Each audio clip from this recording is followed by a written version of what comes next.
xin mi angin iting mit mo yelo enga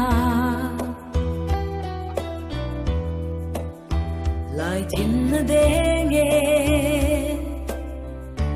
trang rila fan nge se now yang in mo sing nun mangai na lo piange i an kanem le kam swak bia thu amoye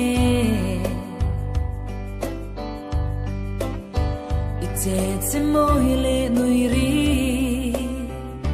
thin layan at sam reng trong kai lo min sit lo va ka chak lo na shain min fui renga ka bor so min ka tan van tir ko inisi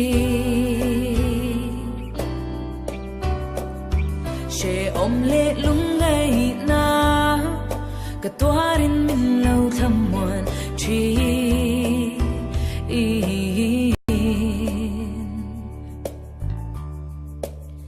mà ngay na rin no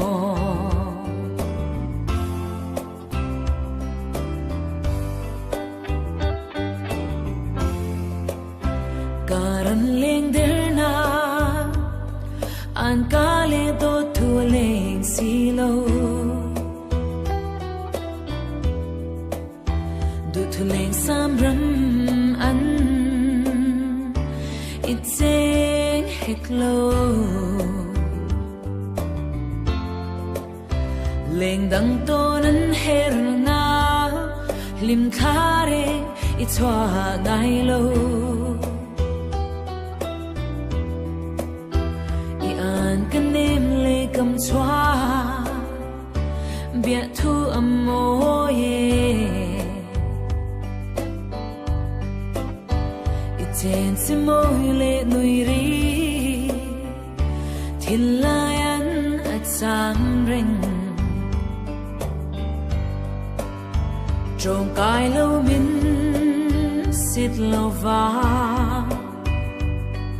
ka chak lo na shain min fui renga ka borso min ka tan van tir ko inisi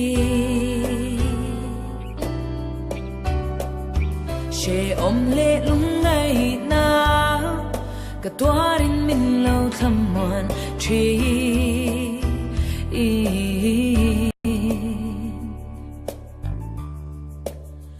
mangai na rin no mangai na ros par vulhun turing nga ka aku mong chetur ivong ring nga itan voi le nak tu adang silo imelan be seina eng zam reng chi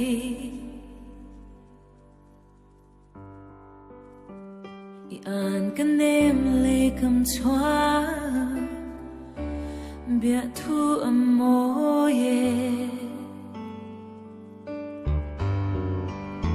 trong kai lo min sit lo va ka chak lo na shain min fui renga ka borso min ka tan van tir ko inisi